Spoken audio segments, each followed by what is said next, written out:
പുതിയൊരു previous year question paper analysis ആണ്. സ്ഥിരം പറയുന്നത് പോലെ 10 ചോദ്യങ്ങൾ നിങ്ങൾ തന്നെ ചെയ്യാനായിട്ട് ശ്രമിക്കുക. എന്നിട്ട് നിങ്ങൾക്ക് എത്ര മാർക്ക് കിട്ടിയെന്ന് നോക്കുക. കഴിഞ്ഞ എപ്പിസോഡിലൊക്കെ നമ്മൾ ചെയ്ത ക്വസ്റ്റ്യൻസിൻ്റെ അതേ പാറ്റേണിലുള്ള ചോദ്യങ്ങൾ കാണുമ്പോൾ സ്വന്തമായിട്ട് തന്നെ ചെയ്യാൻ പറ്റണം. അങ്ങനെയാണ് നമ്മൾ ഇമ്പ്രൂവ് ആയി വരിക. നിങ്ങളുടെ മാർക്കുകൾ കമൻറ്റ് ചെയ്യാനായിട്ട് നോക്കുക. അതുപോലെ നിങ്ങൾക്ക് ഈ ക്വസ്റ്റ്യൻ പേപ്പർ എങ്ങനെ ഫീൽ ചെയ്തെന്ന് കൂടി നിങ്ങൾ കമൻറ്റ് ചെയ്യുക. അല്ലെങ്കിൽ നിങ്ങൾക്കിപ്പോൾ കമൻറ്റ് ചെയ്യാനൊക്കെ ബുദ്ധിമുട്ടുള്ളവരാണ്, മാർക്ക് പറയാൻ ബുദ്ധിമുട്ടുണ്ട്, ഞാനത് നിങ്ങളെ ഫോഴ്സ് ചെയ്യുന്നില്ല. അങ്ങനെ തോന്നുമെങ്കിൽ നിങ്ങളുടെ ബുക്കിലെങ്കിലും നമ്മൾ ഈ പ്രീവിയസ് ക്വസ്റ്റ്യൻ പേപ്പർ ചെയ്യാൻ ബുക്ക് എടുക്കാനൊക്കെ ഞാൻ പറഞ്ഞിരുന്നു.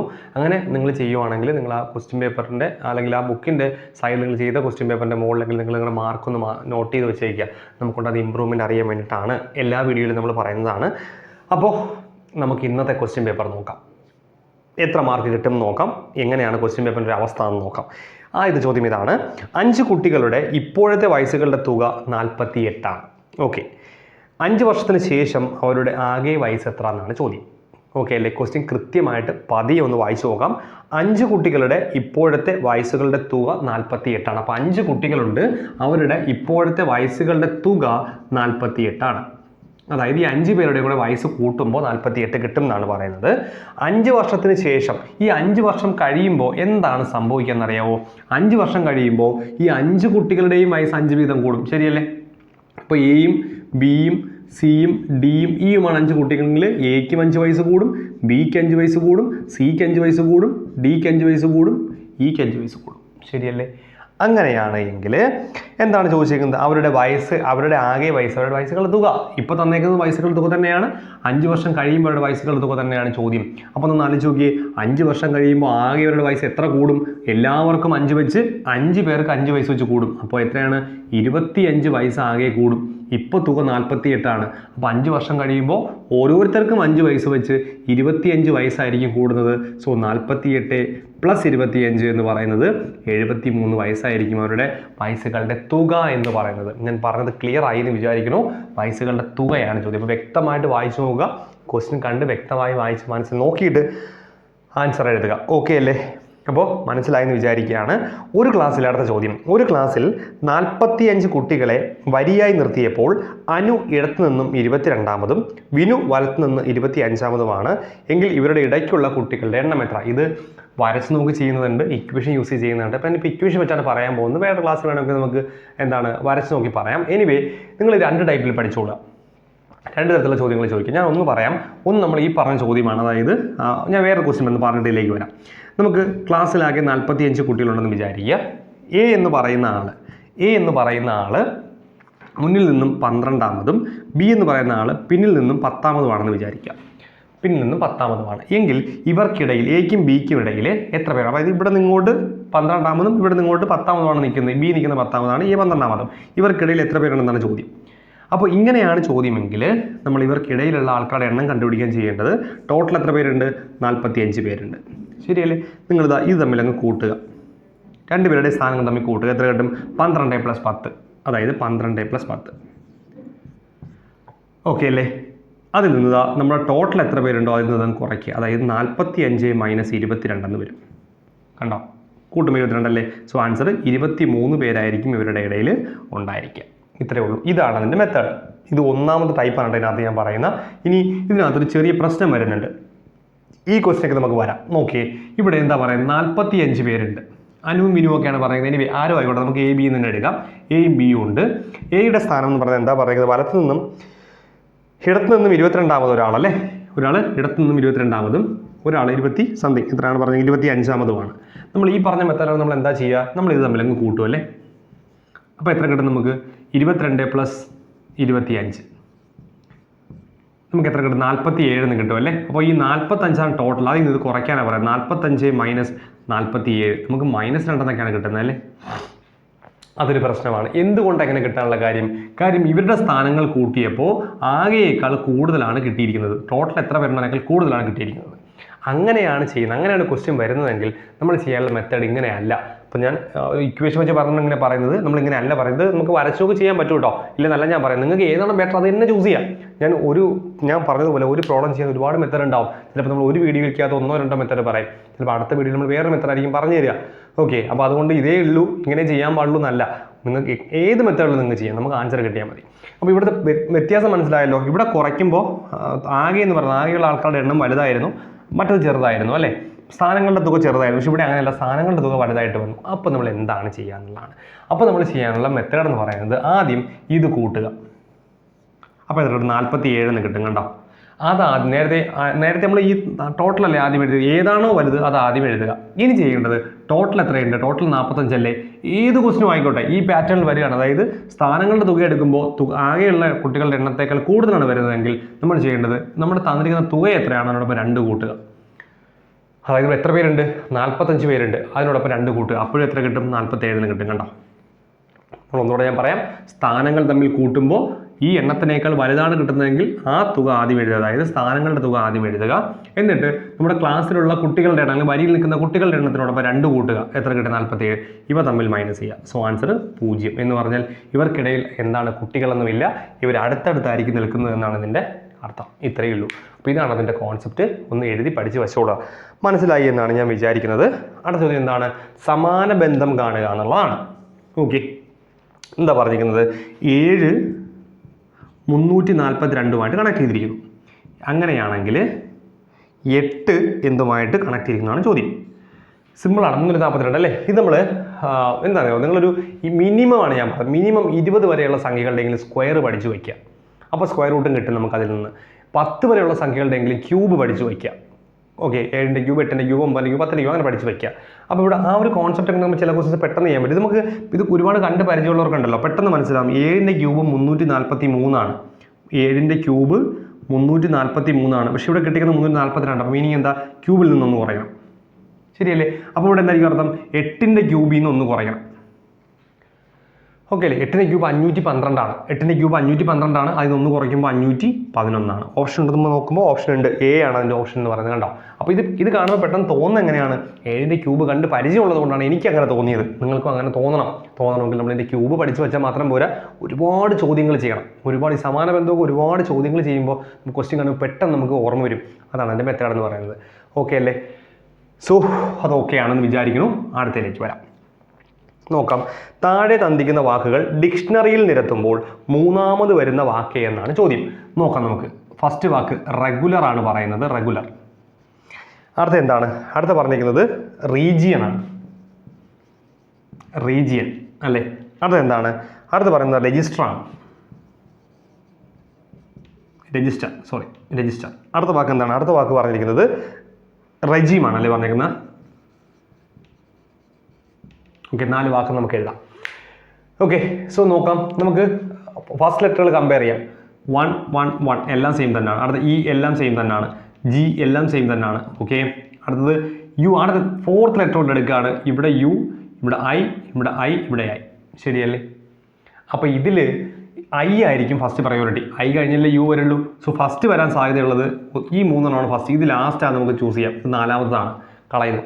then നമുക്ക് അടുത്ത ലെറ്റർ എടുക്കാം. അപ്പോൾ ഐ നമ്മൾ എടുത്ത് കഴിഞ്ഞു. അടുത്ത് നോക്കി, ഇവിടെ ഒ, ഇവിടെ എസ്, ഇവിടെ എം. ശരിയല്ലേ. ഒ എസ് എം ഏതാദ്യം വരിക? എ ബി സി ഡി പറഞ്ഞു നോക്കുമ്പോൾ M N O P Q R S, M N O P Q R S ഇതല്ലേ ഫസ്റ്റ് വരിക. എം എൻ ഒ കഴിഞ്ഞ് പി. അപ്പോൾ ഇത് 1, ഇത് 2, ഇത് 3. സോ മൂന്നാമത് വരുന്ന ഏതായിരിക്കും? അത് രജിസ്റ്റർ എന്ന് പറയുന്ന വാക്കായിരിക്കും. ഇത്രയേ ഉള്ളൂ. ഓക്കെ അല്ലേ. സോ രജിസ്റ്റർ ആണ്. എനിക്കെന്തെങ്കിലും മിസ്റ്റേക്ക് ഒന്നും പറഞ്ഞോട്ടോ, ഞാൻ പെട്ടെന്ന് ചെയ്യുമ്പോൾ ചിലപ്പോൾ തെറ്റ് വരാൻ സാധ്യതയുണ്ട്. നിങ്ങൾ നോക്കിയിട്ട് വേണം പറയാൻ. സോ അടുത്തത് റേഷ്യോ ആൻഡ് പ്രപ്പോർഷനുമായിട്ട് ബന്ധപ്പെട്ട അംശബന്ധവുമായിട്ട് ബന്ധപ്പെട്ട ചോദ്യമാണ്. അംശബന്ധവും അനുപാതവും ഈസി ആയിട്ടുള്ള ക്വസ്റ്റൻ ആണ്. നോക്കി, A:B 2:3 ആണ്. അപ്പോൾ നമുക്ക് എങ്ങനെ എഴുതാം? A:B 2:3 ആണെങ്കിൽ നമുക്കതിനെ ഇങ്ങനെ എഴുതാം, 2/3 എന്ന് എഴുതാം. കാര്യം A:B നമുക്ക് A/B എന്ന് എഴുതാം, അറിയാമല്ലോ അത്. സോ 2:3 നമുക്ക് 2/3 എന്ന് എഴുതാം. ഇനി B:C എത്രയാണ്? 4:5 ആണ്. എങ്ങനെ എഴുതാം? 4/5 എന്ന് എഴുതാം. എളുപ്പമല്ലേ? അത് സിമ്പിളാണ്, ബൈറ്റ് എഴുതുന്നേ ഉള്ളൂ. ഇനി നമുക്ക് എന്താ ചോദ്യം? നമുക്ക് C:A ആണ് ചോദ്യം. നമ്മുടെ ക്വസ്റ്റ്യൻ C:A. നമുക്ക് അതൊക്കെ അവിടെ നിൽക്കട്ടെ. നമുക്ക് A:B:C അങ്ങ് എഴുതാം. ഒറ്റ സ്റ്റെപ്പിൽ നമ്മൾ പഠിച്ചിട്ടുണ്ട്. എങ്ങനെയാ? ഇതാണ് ഇസഡ് മെത്തേഡ് എന്ന് പറയുന്നത് അല്ലേ. ഇസഡ് മെത്തേഡ് ഇങ്ങനെ കണ്ടോ? എങ്ങനെയാ? ആദ്യം ഇങ്ങനെ പറയും ഇസഡ് പോലെ. സോ 2/4 ആദ്യം മൾട്ടിപ്ലൈ. ആദ്യത്തെ 2 സംഖ്യ 2/4 8. അടുത്തത് 2 വിട്ടു, 2/4 മൾട്ടിപ്ലൈ 2 വിട്ട് അടുത്ത 2 സംഖ്യ 4/3 എത്രയാണ്? 12. കണ്ടോ? അടുത്ത എന്താണ്? 3/5 15. നമ്മൾ ചെയ്തിട്ടുള്ളതാണ്, നേരത്തെ പണ്ടൊക്കെ ചെയ്തിട്ടുള്ളതാണ്. എങ്ങനെ? 2/4 ആദ്യം മൾട്ടിപ്ലൈ ചെയ്തു, 2 വിട്ടിട്ട് ബാക്കി 2 സംഖ്യ 4/3 മൾട്ടിപ്ലൈ ചെയ്തു, ദെൻ 4 വിട്ടിട്ട് അടുത്ത സംഖ്യ 3/5 ചെയ്തു 15. ഓക്കെ അല്ലേ. ഇത് നമുക്ക് എന്താ വേണ്ടത്? നമുക്ക് വേണ്ടത് C:A ആണ്, തിരിച്ചാണ്. ആദ്യം സി പിന്നെ എ. അപ്പോൾ C:A നോക്കി, സി എത്രയാണ്? സിക്ക് കറസ്പോണ്ടിങ് ആയിട്ടുള്ളത് 15 അല്ലേ. 15 ആദ്യം എഴുതി അല്ലേ. എ എത്രയാണ്? A 8 അല്ലേ. 15:8. നോക്കി 15:8 എന്നുള്ള 15:8 എ ആണ് ഓപ്ഷൻ. 15:8 എന്നൊരു ഓപ്ഷൻ ഉണ്ട്. സോ അത് എ ആണ്. ഓക്കെ അല്ലേ? അപ്പോൾ അതും നമുക്ക് ചെയ്യാൻ പറ്റുന്ന ചോദ്യം തന്നെയാണ്. ക്ലിയർ ആണെന്ന് വിചാരിക്കുന്നു. അടുത്ത ക്വസ്റ്റ്യൻ നോക്കിയേ. ഇതാണ് ചോദ്യം. എന്താണ് ചോദ്യം? 300 മൈനസ് 5 മൈനസ് 0.2 ബൈ എത്രയാണ്? 0.16. നോക്കാം. ദശാംശം വന്നിരിക്കുന്ന സാധനമാണ്. നമുക്ക് ആദ്യം എന്ത് ചെയ്യാം? ഈ 300 മൈനസ് അവിടെ വച്ചിട്ട് നമുക്കിവിടെ 5 മൈനസ് പോയിന്റ് ഉണ്ടല്ലേ പറയുന്നത്? 0.2 ആണ് അല്ലയോ? 0.2. അപ്പോൾ എത്രയായിരിക്കും? 4.8 ആയിരിക്കും. അതൊക്കെ അറിയാമല്ലോ അല്ലേ? 4.8. 5.2 മൈനസ് 4.8. ഇനി നമുക്ക് എന്ത് ചെയ്യണം? നമുക്ക് ഈ ദശാംശ സ്ഥാനങ്ങൾ മാറ്റണം. എന്നിട്ട് നമുക്ക് ക്യാൻസൽ ചെയ്യാൻ പറ്റുള്ളൂ. ഓക്കെ. അപ്പോൾ 4. ഇവിടെ എത്ര സ്ഥാനമുള്ള? ഒരു സ്ഥാനം. ഇവിടെ എത്ര സ്ഥാനമുള്ള? 2 സ്ഥാനങ്ങളുണ്ട് അല്ലേ? അപ്പോൾ 2 സ്ഥാനങ്ങൾ മാറണമെങ്കിൽ 100 കൊണ്ട് ഗുണിക്കണം. അങ്ങനെയല്ലേ? ഏറ്റവും കൂടുതൽ സ്ഥാനങ്ങൾ എവിടെയാണുള്ളത് നോക്കുക. താഴെയാണ്. എത്ര സ്ഥാനം? 2 സ്ഥാനം. അത് മാറണമെങ്കിൽ 100. അതുകൊണ്ട് മുകളിൽ നമ്മൾ എത്ര കൊണ്ട് ഗുണിക്കും? 100 കൊണ്ട് ഗുണിക്കും. ഇത് നമ്മൾ മുൻപൊരു വീഡിയോയിൽ ചെയ്തിട്ടുള്ളതാണ്. അതായത് ഈ സീരീസിൽ തന്നെ നമ്മൾ ചെയ്തതാണ് പ്രീവിയസിനകത്ത്. അപ്പോൾ നോക്കിയേ, 300 മൈനസ്. നിങ്ങളൊന്ന് ആലോചിച്ച് നോക്കിയേ. ഇവിടെ ഒരു സ്ഥാനമല്ലേ മാറാനുള്ളൂ? ഒരു സ്ഥാനം മാറാൻ ഒരു 0 പോരെ. അപ്പോൾ ഇവിടെ എത്രയാവും? 48 എന്നാവും. ഈ ഒരു 0 കൊണ്ട് ദശാംശം മാറി. പിന്നെ ഒരു 10 അവിടെ കിടക്കില്ലേ? കാര്യം ഒരു സ്ഥാനം വലത്തോട്ട് മാറിയാൽ മതി. അത് ഒരു 0ൻ്റെ ആവശ്യമുള്ളൂ. ഒരു 0 എടുത്തുകൊണ്ട് ദശാംശം മാറി. ഇനി താഴെ നോക്കിയേ. താഴെ 2 സ്ഥാനമുണ്ട്. അത് മാറാൻ 2 0 വേണം. അപ്പോൾ ആ 2 0 എടുത്തുകൊണ്ട് എത്രയാവും? ദശാംശം മാറി 16 ആവും. ഇനി നോക്കിയേ. 16 48 മൾട്ടിപ്ലൈ ചെയ്യുമ്പോൾ 3 കിട്ടിയില്ലേ? അപ്പോൾ 300 മൈനസ് 3 × 10 30. സോ 300. ഇതിവിടെ വരുമ്പോൾ ഒരു പ്രശ്നമുണ്ട്. എന്തെന്നറിയോ? നമ്മൾ ഇങ്ങനെ ചെയ്യുമ്പോൾ നമ്മൾ ആദ്യം 300 മൈനസ് 3 ചെയ്ത് കളയരുത്. ബോർഡ് മാസിൽ നിന്ന് ക്വസ്റ്റ്യൻ ചോദിക്കുമ്പോൾ മാത്രമല്ല ബോർഡ് മാസ് അപ്ലൈ ചെയ്യേണ്ടത്. ഇവിടെ ഈ ഒരു പാറ്റേൺ ഇവിടെ മൈനസും ഇൻറ്റും ഒന്നിൽ കൂടുതൽ ക്രിയകൾ എവിടെ വരുമ്പോഴും നമ്മൾ എന്ത് യൂസ് ചെയ്യണം? നമ്മൾ ബോർഡ് മാസ് യൂസ് ചെയ്യണം. അപ്പോൾ അവിടെ നിങ്ങൾ നോക്കിയേ. ആദ്യം 300 മൈനസ് 3 ചെയ്യാൻ പറ്റില്ല. ഇൻറ്റുവേ ചെയ്യാൻ പറ്റുള്ളൂ. അപ്പോൾ 3 × 10 30 എഴുതിയിട്ടേ ചെയ്യാൻ പറ്റുള്ളൂ. അപ്പോൾ 300 മൈനസ് 30 270. ഓപ്ഷൻ ഉണ്ടോ നോക്കി? 270. ഓപ്ഷനകത്ത് 270 ഉണ്ട്. ബി ആണ് ഓപ്ഷൻ. ഓക്കെ അല്ലേ? അടുത്ത ചോദ്യം നോക്കിയേ. എന്താ പറഞ്ഞിരിക്കുന്നത്? ഈ ഒരു ശ്രേണി തന്നിട്ട് ആ ശ്രേണിയുടെ അടുത്ത പദം എന്താണ് ചോദ്യം? അത് നോക്കിയേ. 1 ദെൻ 2 ദെൻ 5 ആണെന്ന് തോന്നുന്നു. 5 ആണ്. ദെൻ 16 65. നമുക്ക് നോക്കാം എന്താ ഇതിൻ്റെ അടുത്ത ശ്രേണിയിൽ വരാനുള്ള സാധ്യത. അപ്പോൾ ഇത് നമുക്ക് എങ്ങനെ കിട്ടുക? നമ്മൾ ഒരുപാട് ചോദ്യം, ഈ ശ്രേണി, ഒറ്റയാൻ, ഇതൊക്കെ നമ്മൾ ഒരുപാട് ചോദ്യങ്ങൾ ചെയ്ത് പ്രാക്ടീസ് ചെയ്താൽ മാത്രമേ കിട്ടുള്ളൂ. അപ്പോൾ അത് നമ്മൾ ഈ സാധാരണയായിട്ട് ഒഴിവാക്കി പോകുന്ന ടോപ്പിക്കുകളാണ്. കാര്യം നമുക്ക് ചെയ്യുമ്പോൾ കിട്ടും. സിമ്പിളാണെന്ന് വിചാരിച്ച് നമ്മൾ പോകുന്ന ചോദ്യങ്ങളാണ്. പക്ഷേ അതിൽ നിന്നൊരു ക്വസ്റ്റ്യൻ നമുക്ക് മിസ്സായി പോയി കഴിഞ്ഞാൽ നമുക്ക് വലിയ നഷ്ടമാണ്. നോർമലി എല്ലാവർക്കും കിട്ടേണ്ട ഒരു സാധനമാണ്. അപ്പോൾ അത് മിസ്സായി പോകാതിരിക്കണമെങ്കിൽ നമ്മൾ അതിനുള്ള എല്ലാ തരം ചോദ്യങ്ങളും നമ്മൾ ചെയ്തിരിക്കണം. എങ്കിൽ മാത്രമേ നമുക്ക് എന്ത് ചെയ്യാൻ പറ്റുമെന്ന് അറിയാം. ഇവിടുത്തെ ഒരു പാറ്റേൺ എങ്ങനെയാണ് നമുക്ക് ഐഡൻറ്റിഫൈ ചെയ്യുന്നത്? എങ്ങനെയാണ് നമ്മൾ പഠിച്ചിട്ടുള്ള, നമ്മൾ ചെയ്തിട്ടുള്ള ക്വസ്റ്റ്യൻസിൻ്റെ എല്ലാ ഐഡിയാസ് നമ്മളിങ്ങനെ അപ്ലൈ ചെയ്ത് നോക്കും. ഇവിടെ അത് പറ്റുമോ, ഇത് പറ്റുമോ, നമ്മൾ നേരത്തെ പഠിച്ചത് പറ്റുമോ, മറ്റത് പറ്റുമോ, അങ്ങനെയൊക്കെ നോക്കിയാണ് നമുക്കൊരു ഐഡിയ കിട്ടുക. അപ്പോൾ അങ്ങനെ കിട്ടണമെങ്കിൽ നമ്മൾ കുറേ ക്വസ്റ്റ്യൻസ് വർക്കൗട്ട് ചെയ്ത് നമുക്ക് പ്രാക്ടീസ് ചെയ്യണം. ഒരിക്കലും ഒരു ടോപ്പിക്കിനെയും വിട്ട് കളഞ്ഞിട്ട് സിമ്പിളായിട്ട് കണ്ടിട്ട് പോകരുത്. ഓക്കെ. നോക്കി എന്താ പരിപാടി? ഇവിടെ 1 കഴിഞ്ഞ് 2, 2 കഴിഞ്ഞ് 5, 5 കഴിഞ്ഞ് 16, അടുത്ത 65. നമുക്കിതിൻ്റെ പാറ്റേൺ നോക്കാം. ഒന്നിനെ ഒന്നാമത്തെ സംഖ്യ 1 അല്ലേ? 1നെ 1 കൊണ്ട് ഗുണിച്ച് 1 കൂട്ടുമ്പോൾ 2 കിട്ടും. 2 അടുത്ത സംഖ്യ നോക്കിയേ. അല്ലേ? അങ്ങനെയല്ലേ കിട്ടുന്ന? ഈ 2 കിട്ടിയാണ് ഞാൻ. ഈ 2 കിട്ടിയത് എങ്ങനെയാണ് ഞാൻ പറയുന്നത്? തൊട്ടുമുമ്പുള്ള 1നെ 1 കൊണ്ട് ഗുണിച്ച് 1 കൂട്ടി. അപ്പോൾ അടുത്ത കിട്ടിയ 5 അങ്ങനെ കിട്ടിയെന്ന് നോക്കാം നമുക്ക്. ഈ തൊട്ടുമുമ്പുള്ള 2നെ 2 കൊണ്ട് ഗുണിച്ച് 1 കൂട്ടി 5 കിട്ടില്ലേ? ഇനി 16 കിട്ടിയ എങ്ങനെ നോക്കി? തൊട്ട് മുമ്പിലുള്ള 5നെ 3 കൊണ്ട് ഗുണിച്ച് 1 കൂട്ടി. 5 × 3 15 + 1 16. അടുത്ത 65 നോക്കിയേ. എങ്ങനെ? തൊട്ട് മുമ്പിലുള്ള 16നെ 4 കൊണ്ട് ഗുണിച്ച് 1 കൂട്ടി. 64 + 1 65. എങ്കിൽ അടുത്ത സംഖ്യ ഇവിടെ എന്ത് സംഖ്യ കിട്ടണമെങ്കിൽ എന്തായിരിക്കും പരിപാടി? അതിന് തൊട്ട് മുമ്പിലുള്ള ഇവിടെ സംഖ്യ കിട്ടണമെങ്കിൽ അതിന് തൊട്ട് മുമ്പിലുള്ള 65നെ 5 കൊണ്ട് ഗുണിച്ച് 1 കൂട്ടണം അല്ലേ? അങ്ങനെയല്ലേ പോയിരിക്കുന്ന? അപ്പോൾ നോക്കി 65 × 5 5 25, 2 IR 32 32 + 1 326 എന്നൊരു ഓപ്ഷൻ ഉണ്ടെങ്കിൽ അതായിരിക്കും ആൻസർ. ഉണ്ടോ? 326 ഓപ്ഷൻ ഉണ്ട്. ഡി ആണ്. ഞാൻ പാറ്റേൺ സെയിമാണ്. ഞാൻ മൾട്ടിപ്ലൈ എന്തെങ്കിലും പ്രശ്നം ഉണ്ടെങ്കിൽ പറഞ്ഞോളാം കേട്ടോ. അപ്പോൾ അത് നമുക്ക് അങ്ങനെ കിട്ടും. നമ്മൾ കുറേ ക്വസ്റ്റ്യൻസ് പ്രാക്ടീസ് ചെയ്തപ്പോൾ അങ്ങനെ കിട്ടുന്നത്. ഓക്കെ. അടുത്ത ചോദ്യം നമ്മൾ കഴിഞ്ഞ ദിവസവും പറഞ്ഞതാണ്. 0.0081 റൂട്ട് എടുക്കാനാണ്. സിമ്പിളല്ലേ? നമ്മൾ എന്ത് ചെയ്യും? ദശാംശമൊക്കെ ഞാൻ കളയും. ദശാംശം കളയുമ്പോൾ എത്രയാവും? 81 ആവും. 81 റൂട്ട് എത്രയാണ്? അത് 9 ആണ് അല്ലേ? 81 റൂട്ട് 9 ആണ്. ഇനി ദശാംശം നമ്മൾ പറഞ്ഞാണ് റൂട്ട് എടുക്കുമ്പോൾ എത്ര സ്ഥാനങ്ങളാണോ ദശാംശമുള്ളത് അതിൻ്റെ പകുതിയാവും. ഇവിടെ 4 സ്ഥാനമല്ലേ ഉള്ളത്. അപ്പോൾ ആൻസറിൽ അതിൻ്റെ പകുതിയായി 2 സ്ഥാനം വരണ്ടേ? ഒരു സ്ഥാനം ഇവിടെ ഉണ്ട്. രണ്ടാം സ്ഥാനം 0 കൊടുക്കും, ദശാംശം കൊടുക്കും 0.09. നമ്മൾ ഒരുപാട് വീഡിയോയിൽ പറഞ്ഞാണ് ഇനി തെറ്റിക്കരുത്. ഇനി തെറ്റിച്ചാൽ നിങ്ങൾ പഠിക്കണില്ല എന്നാണ് മീനിങ്, നിങ്ങൾ അപ്ഡേറ്റ് ചെയ്യണില്ല എന്നാണ് മീനിങ് കേട്ടോ. കാര്യം ഇത് നമ്മൾ ഒരുപാട് പറഞ്ഞാണ്. അത്രയും സിമ്പിളാണ്. പല ചോദ്യങ്ങൾ നമ്മൾ ടോപ്പിക്കിലേക്ക് എത്തിയിട്ടില്ലെങ്കിൽ നമ്മൾ പല ചോദ്യങ്ങൾ പറഞ്ഞതാണ്. സോ അതുകൊണ്ട് 0.09 എന്നാണ് ആൻസർ കിട്ടേണ്ടത്. ഉറപ്പായിട്ടും കിട്ടണം. ഓക്കെ അല്ലേ? ഞാൻ ഇച്ചിരി സ്പീഡാക്കി അത് പറഞ്ഞ കാര്യം നമ്മൾ ഒരുപാട് പറഞ്ഞതുകൊണ്ടാണ് അങ്ങനെ പറഞ്ഞു പോയത്. അടുത്ത് നോക്കിയേ, ഒരു പേനയുടെയും ഒരു പുസ്തകത്തിൻ്റെയും വിലകൾ 3:5 എന്ന അംശബന്ധത്തിലാണ്. പുസ്തകത്തിന് പേനയേക്കാൾ 12 രൂപ കൂടുതലാണ് എങ്കിൽ പേനയ്ക്കും പുസ്തകത്തിനും കൂടി ആകെ വില എത്ര? സോ നമുക്ക് നോക്കാം. പെന്നും ബുക്കും അല്ലേ? പെൻ ഈസ് ബുക്കാണ് ക്വസ്റ്റ്യനിൽ പറഞ്ഞിരിക്കുന്നത്. എത്ര എന്നാണ് പറഞ്ഞിരിക്കുന്നത് 3:5 എന്ന അംശബന്ധത്തിലാണ്. ഓക്കെ, റേഷ്യോ വരുമ്പോഴൊക്കെ നമ്മൾ എങ്ങനെയാണ് ചെയ്യുന്നത്? പെന്നെന്ന് പറയുന്നത് 3x എന്നും ബുക്ക് എന്ന് പറയുന്നത് 5x എന്നും എടുക്കും അല്ലേ? പെന്നിന് കറസ്പോണ്ടിങ് 3, സോ 3x, ബുക്കിന് കറസ്പോണ്ടിങ് 5x. അതുവരെ ഓക്കെ അല്ലേ? ഓക്കെ ആണെന്ന് വിശ്വസിക്കണം. ബാക്കി പറഞ്ഞു. ഇനി എന്താ പറയുന്നത്? പുസ്തകത്തിന് പേനയേക്കാൾ 12 രൂപ കൂടുതലാണ്. അപ്പോൾ നമുക്കിതിന് എങ്ങനെ എഴുതാൻ പറ്റും? അത് നിങ്ങൾ കൺഫ്യൂഷൻ വരരുത്. ബുക്കല്ലേ വലുത്, ബുക്കിനാണ് വില കൂടുതൽ അല്ലേ? അപ്പോൾ പുസ്തകത്തിന് book is equal to pen plus 12. അത് മനസ്സിലായോ? അങ്ങനെയല്ലേ പറഞ്ഞേക്കുന്നത്? ആണ്.